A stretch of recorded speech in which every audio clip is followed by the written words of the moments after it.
5 meters, man. 4. What the hell? I think it's fair to say that games and movies in the Alien franchise have had some extreme highs and extreme lows. Aliens is one of the best movies ever made and proof that old mate Jimmy Cameron is just as reliable as a broken clock. But Alien Resurrection was a love-or-hated affair. What a shithole. And while I enjoyed most of Prometheus, I can see why some didn't, and I think we can all agree that Covenant saw the series hit a skid like a greased cow patty. And while the Colonial Marines game isn't nearly as bad as people say, it was panned into the ground by critics and fans alike for its bevy of bugs, its shockingly bad texture loading problems, and its monstrous AI, just to name a few things. So while Alien has never gone too long without quality entries like the AVP series or Alien Isolation, I always notice a twinge of PTSD and hesitancy in the gaming press and fandom alike whenever a new Alien project is announced. There's a lot of expectations to live up to, and rightly so. So, when the third-person co-op shooter Aliens FIRETEAM Elite was announced and nearly unknown developers Cold Iron Studio were at the helm, I could relate to the paranoia that this would probably be a cheaply done cash grab that would anger fans and casual gamers alike. This can't be happening, man. This isn't happening. How would a new studio do it justice? Would the co-op ruin the tension we treasure from the series? Well, the good news is that the game has a lot of heart and a clear love for the source material, but it does have its limitations, so to find out whether that balance is right for you, let's get stuck in like a facehugger. Good idea. Gee, would you, sir? I'd like that.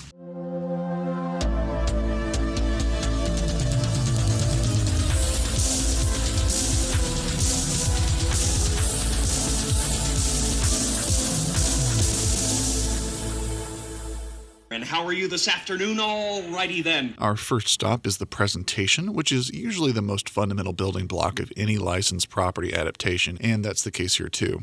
Aside from the awful cursor controls that Destiny's popularity has cursed nearly every game with these days, the presentation is leagues better than you might expect from a $40 title from a new studio. FIRETEAM essentially does the opposite of Isolation's claustrophobic take, instead zooming out to show the scale and grandeur of H.R. Giger's art style without losing any grit. You'll get looks into the cavernous inner workings of engineer ships in ways you've likely not seen before, and you'll be dwarfed by the engineer statues that loom like Easter Island heads. What is this? The game is always nice to look at and sometimes truly gorgeous, with a sharpness that makes the low contrast color palette pop and the environments come alive when everything down to the dirt smudges looks incidental and organic instead of painted on. Levels are spacious, giving Xenos and other bad guys a lot of room to crawl across ceilings and sneak up behind you, but also giving you plenty of cover options. The particle effects on explosions and goo going everywhere often look stunning, and their color palette is nicely balanced and vivid against the dark backdrops. The look and function of the world is just spot on, and really punches above its budget title weight. Whoopie fucking do. Knives and sharp sticks, you and me both. Let's do this. Elsewhere in the presentation, we've got voice acting, but no lip syncing, which is sort of a can't be bothered design choice that also carries over from Destiny's lazy influence. I understand how hard that is and how unnecessary it truly is for a game you want to play, not listen to, and the game compensates for this by having in-game voice acting over your radio that's actually pretty reasonable. It nicely contextualizes what you're doing without being overbearing or calling too much attention to itself. Hey, kid over here. How did they get human tech to work with this door? Clearly, Weyland-Yutani studied this complex for years. Long before you arrived, Doctor. Oh, yeah, sure. Weapon sound effects and Xeno screeches are pretty much on loan from 20th century film per usual, and they all slap across the board.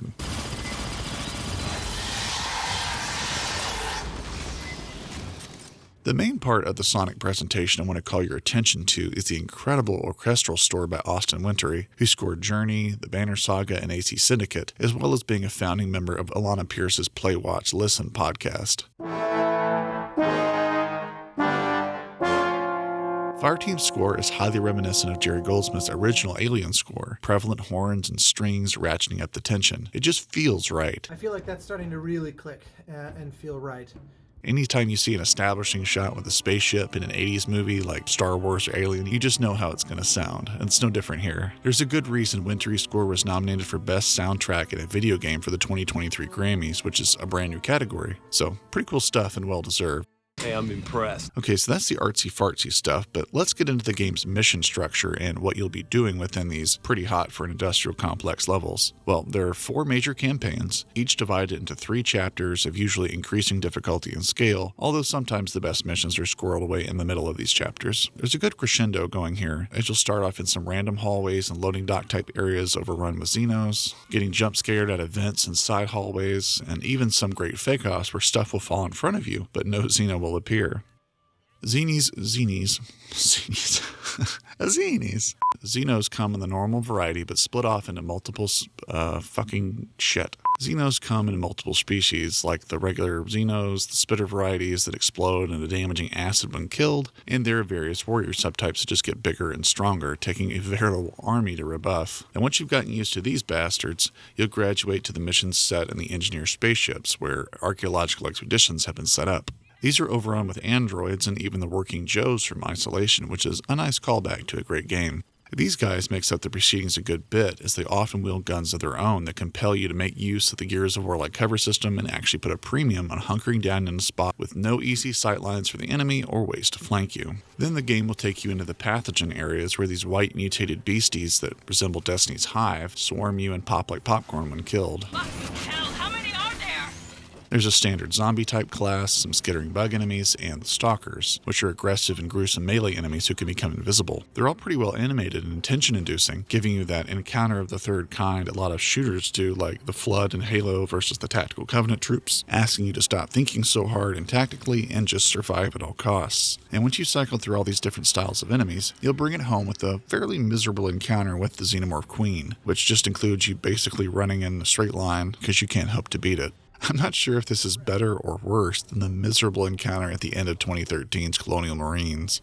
Is it just sacrilege to make an encounter that's as good or better than the Queen showdown at the end of Aliens? Or are we doomed to just play shitty run and hide versions of this encounter instead of the legit Transformers fight that we deserve? Only time will tell. So while the ending's absolutely dog shit, thankfully the core dogfights are pleasing third-person class-based shooting with like co-op elements. In fact, FIRETEAM recalls the co-op multiplayer component of Mass Effect 3, which had no right to be as fun as it was. And just like that mode, you're essentially playing a wave-based horde shooter that emphasizes leveling up and mastering the nuances of the different class types. FIRETEAM, as of right now, has 7 classes with slightly different emphases, but there are more to come in future updates. Each comes with 2 primary weapon slots and an unlimited ammo sidearm and 2 ability slots. The gunner has access to the widest array of guns, including a flamethrower, and can throw a small AoE grenade attack out there and buff the team's damage for a limited time. This is probably my favorite all-around class, though it's basically like choosing Soldier 76 in Overwatch. You're here to play DPS COD, not to engage the minutiae of the game, and for me, that's totally okay. My next favorite is the Demolisher, a ridiculously OP class that by default has a shotgun which kills most things in a hit, and the auto-targeting smart gun which inhales ammo but makes short work of mobs. This class has some of the most fun abilities in a targeting shoulder-mounted missile launcher and a debuff charge that damages and repulses enemies in your immediate vicinity. The last DPS class is the Lancer, which outfits you with a shotgun and smart gun, and some interesting abilities like a team speed boost or a laser beam. This is probably the dark horse most fun DPS class, as the shotgun and smart gun are foolishly overpowered in their own right, and getting an intense Death Star beam ability, not unlike the Demolishers, is just a fun, over-the-top toy that'll likely make you smile as it clears out anything in its path. The glue class for all DPS and support classes, though, is the Doc, which has an okay weapon loadout, but it can drop a timed health boost that heals anyone in its vicinity. And this class is so important because while each character loads in with 1 health pack and can acquire more at various resupply checkpoints, you only have a max of 4 lives in each level, so anytime you get knocked down, you're just losing that much more survivability in the long run, as your lives don't ever replenish. So don't sleep on the Docs. As for classes I'm not as familiar with, but I've heard are pretty good, let's start with the Technician, who supplements its modest gun selection of a pistol and shotgun with the admittedly great shot coils, which can be thrown anywhere you like, and shock damage and slow enemies caught within them. Technicians can also equip above-average turrets, even the flamethrower one, which does great damage. I didn't fool much with this class because of its blasé description, but it's supposedly the secret best class, although I'm less inclined to play it myself because consumable turrets can be equipped in the mission select screen and can also be found in chests as you're playing. The Recon class can also use their drones to reveal enemies, but this is a pretty useless ability when everything's revealing itself already by bum rushing you non-stop. I didn't fool with this class much either, but apparently its drone can heal, replenish ammo, and buff defenses for the team, so that's pretty spicy. The last one is the Phalanx, another post-launch edition in which lets you wield a pistol, shotgun, an indefinite riot shield, and a slight electric shock debuff. As cool as it feels to go around like some kind of Rainbow Six badass, this class just doesn't do enough damage or help teammates out enough to be worth much beyond novelty runs. So that's all the classes to date, and they're all pretty fun or effective, and you can season to taste. Now the unwritten requirement here is that you're expected to grind out these levels over and over so that you can level up your character to unlock higher tiers of abilities, which we'll get into soon. These abilities are really what make the difference in beating the higher difficulties, but raw efficiency is key to make sure you're not just burning lives, getting down over and over because you couldn't crowd control or heal your team well enough. Now, we'll say that DPS seems to trump all for the basic playthroughs, as the game ultimately feels like it has, as another review noted, a clunky grasp of what makes co-op shooters great. While insane difficulties, I'm sure, require more nuanced approaches to team configurations, the game really just rewards twitchy trigger. This is going pretty well, guys. The game really just rewards twitchy trigger fingers, a liberal use of the dodge roll, throwing out your abilities here and there when they cool down, and trudging on. Now, if that sounds like I'm being a downer or being reductive, au contraire, mon frère, as I feel like the game's simplicity is its strong suit, although it does mix things up a little bit with loadout customizations and burn cards. So as you finish levels and grind out XP rewards, you can start unlocking various abilities for your characters, most of which are just lower cooldown times or increased damage, but are useful nonetheless. The catch is that the ability tree where you slot these in only accepts a finite amount of abilities, and each ability is represented by a different shape, so you'll have to weigh the effectiveness of an ability against its shape to make the most optimal jigsaw puzzle of abilities, or get really creative in how you slot them in to get as close as you can to the perfect build. I really like this clever little minigame and how it makes otherwise mundane busywork engaging. He fucking crazy! The game also lets you unlock various tiers of cards that you can apply at the mission's start, which introduce conditions that, if met, offer big experience rewards. Some are fairly innocuous, or no harm, no foul if you fail them, like finishing a level without getting anyone downed, which has no negative drawback, but you lose the card for good. Others will really knock you on your ass, though, like randomly jamming one of your primary weapons so that the whole team is down almost half their arsenal and have to hope their tactics are good enough to make it to the next checkpoint. Some of these can really mess your run up, so make sure that you coordinate with people you know if they're on your team, and prepare yourself if a random on your team just lets loose a real stinker that affects you harshly. So once you've set up all these pre-game conditions and actually get into a mission, you'll find the shooting and movement control to be pretty smooth. Guns have generally pretty reasonable sound effects, and the impact feedback you see from bad guys always lets you know that these weapons are doing their job. The dodge roll is very easy to time and always goes where you want it to. Your character has heft without feeling bulky, and if there's any auto aim on console, I couldn't tell because it feels entirely analog, and this is one of the best third-person shooter cameras I've seen recently, as it keeps up with the action very well. The game has a nice wide FOV by default, and the character model disappears if you back into a corner, so that only what's necessary to be seen is visible. There are even some nice little conveniences like ammo and consumable stations ever so often in a level, and FIRETEAM provides the luxury of completely refilling your ammo pool for you even if you haven't reloaded a gun before doing so, which is something almost no game systems account for. But I will say, as good as the core gameplay is, the game's honestly too easy on the standard difficulty, and the game's menus even recommend you play up one difficulty. But I noticed that the game has that kind of too easy on one difficulty but too hard on the next highest one, unless you're running with a dedicated team who really knows what they're doing or is doing party chat. The Android AI partners that I had to pick because I had forgotten to turn on private matchmaking once were not up to the task, like at all. They don't prioritize healing enough, or when they do, they don't clear the area before starting the animation, often leading to their incapacitation as well. But I do appreciate that the game pushes you to play with real people and engage the game's class structures and stretch them to their limit on high difficulties, as that kind of replay value is pretty important for a game that often feels similarly good. I gotta stop putting this word in the scripts. As that kind of replay value is pretty important for a game that often feels similarly good to play, but pretty similar in how encounters play out. Part of the reason for this sameness is that the enemy spawn points are fixed, although I'd wager you'd have to pay very close attention to ever quite notice this. Although watching enemies clown car out of pipes or the holes on the wall, it definitely looks a little silly and invites some disbelief. Coming out of the goddamn wall!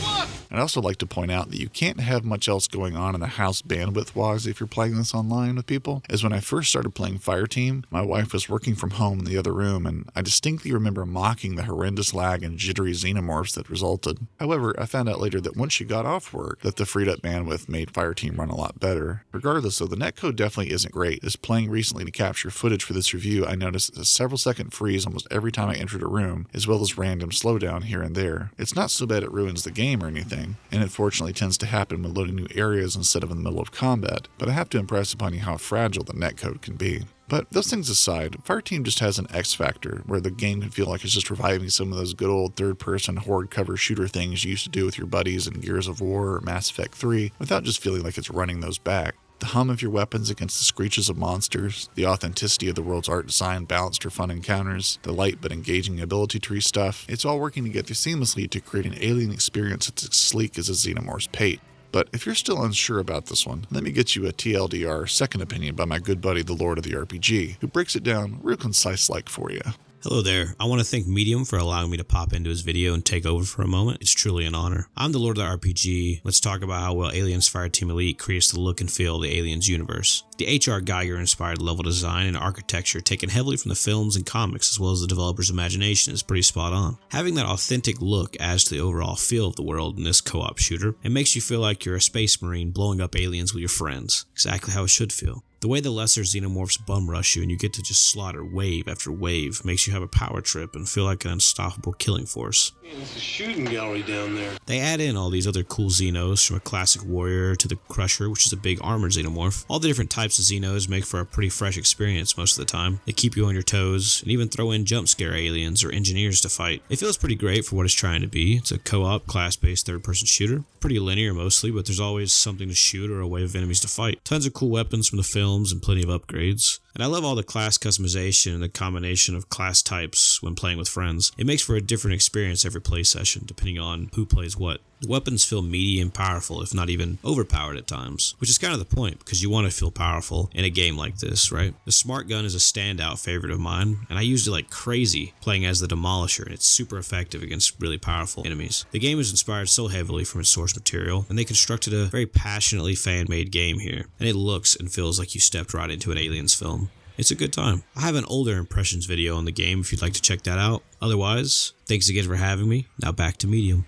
And thank you, Lord of the RPG. I appreciate giving it to us all short and sweet. So yeah, take that, doubting Thomases and Thomasinas alike. It's so good. FIRETEAM is the definition of solid. It never reaches for the stars, but its reach never exceeds its grasp either. Instead, focusing on making the core gameplay loop consistently fun and making sure the levels are pleasant to look at while also supporting interesting encounters. I'm glad I persisted past its janky netcode and got to see the game come into its own, as I'd heard a fair few people criticize it as crap and kind of dogpiled on it myself in a now deleted tweet the first day I played it, so pays to be patient, I guess. No, I won't lie, as for the game's long-term value, the game's not terribly long, but it is fun to keep trying to beat levels on the high difficulties, as there are some hordes that will just ruin you. Survival is not guaranteed, and you really have to get wise to figure out how you're going to withstand these onslaughts, and that's where the nuances of the combat and the abilities come into play. Fortunately, FIRETEAM's gameplay is consistently engaging enough to keep you trying and even offset its fairly lame ending against the Hive Queen. Now the further good news is that the Pathogen DLC has been well received and features a legit mano-a-mano encounter with a mutated Hive Queen, so go check that out. Cold Iron Studios has been putting out free updates with new classes ever so often over the past year, and it looks like they've got more in the pipeline, so give these folks and their game some love. They've earned it. And with that, I guess that's review over, man. Review over! That's it, man. Game over, man. It's game over. What the fuck are we gonna do now? What are we gonna do? Well, Bill Paxton, rest in peace. We're going to thank some patrons who grew in the size this month so that I can keep recycling that same graphic I did earlier, you son of a bitch. I'd like to thank Shkutsky, Lord of the RPG, Mark Neubauer, Shantiva, and my Reformed Orthodox Rabbi Bill Clinton. Thank you, everybody. All of you are God's little angels. I just want to pick you up and pinch your little cheeks, you beautiful bastards. Well, till next we meet. God have mercy on your soul. I mean, Happy New Year. Ha ha ha. All right. Well, it wasn't funny, man.